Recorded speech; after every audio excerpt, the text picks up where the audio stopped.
फरवरी तक टेलीस्कोप से देख सकते हैं ये नजारा।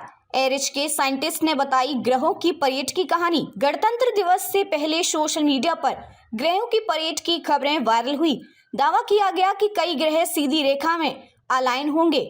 इस घटना को लेकर नैनीताल स्थित एरिच के वैज्ञानिक ने पूरी कहानी समझाई है। नैनीताल स्थित एरिच के वैज्ञानिक ने ग्रहों को लेकर एक रोचक जानकारी साझा की है। वैज्ञानिक ने कहा कि सारे ग्रह लगभग एक सीधी रेखा में हमेशा दिखते हैं।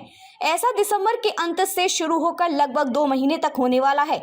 यह कोई बहुत दुर्लभ खगोलीय घटना नहीं है, क्योंकि पिछली बार जून जुलाई 2022 में भी ऐसी घटना हुई थी। दरअसल सोशल मीडिया पर दावा किया गया था कि 25 जनवरी को एक दुर्लभ खगोलीय घटना होगी, जिसमें ग्रहों की परेड होने वाली है या कई ग्रह एक सीधी रेखा में आने वाले हैं। यह भी कहा गया था कि ग्रह एक ही स्थान पर अलाइन होने वाला है, जबकि ऐसा कुछ नहीं था। ग्रहों की परेड एक अनौपचारिक शब्द है। सच ये है कि ना ये ग्रह एक स्थान पर अलाइन होने वाले हैं, ना ही 25 जनवरी को इस तरह का कुछ होने वाला था।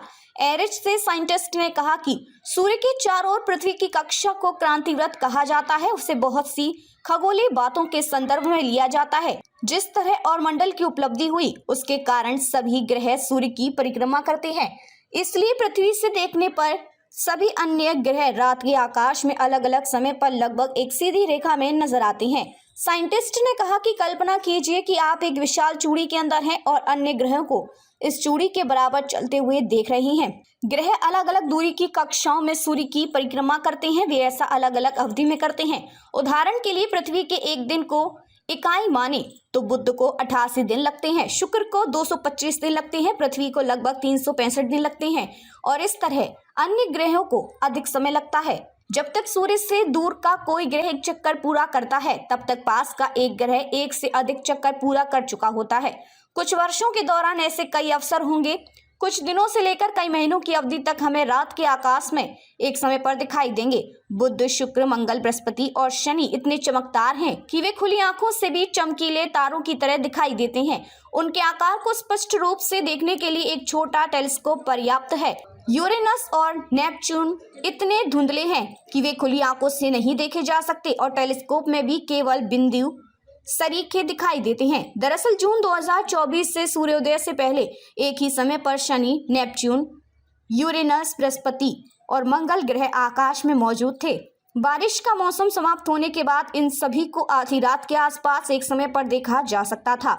शुक्र भी सूर्यास्त के बाद पश्चिमी आकाश में मौजूद था, लेकिन बृहस्पति और मंगल के उदय होने तक ये अस्त हो रहा था। नवंबर के अंत तक मंगल को छोड़कर ये सभी ग्रह शाम के आकाश में दिखाई देने लगे और दिसंबर का अंत होते होते ये सभी सूर्यास्त के कुछ घंटों बाद देखे जा सकते थे। ये फरवरी के तीसरे सप्ताह तक सूर्यास्त के बाद दिखाई देंगे, जिसके बाद शनि ग्रह आकाश में सूर्य के बहुत करीब लगेगा। इसे देखना मुश्किल हो जाएगा। इसलिए ग्रहों की परेड कोई दुर्लभ खगोलीय घटना नहीं है। टेलीस्कोप से इन्हें देखा जा सकता है। एरिच या अन्य खगोल विज्ञान अनुसंधान संस्थानों, तारामंडलों, प्लेनेटेरियम विज्ञान केंद्रों और शौकिया खगोल विज्ञान संगठनों में जाकर दूरबीन के माध्यम से ग्रहों को देखा जा सकता है।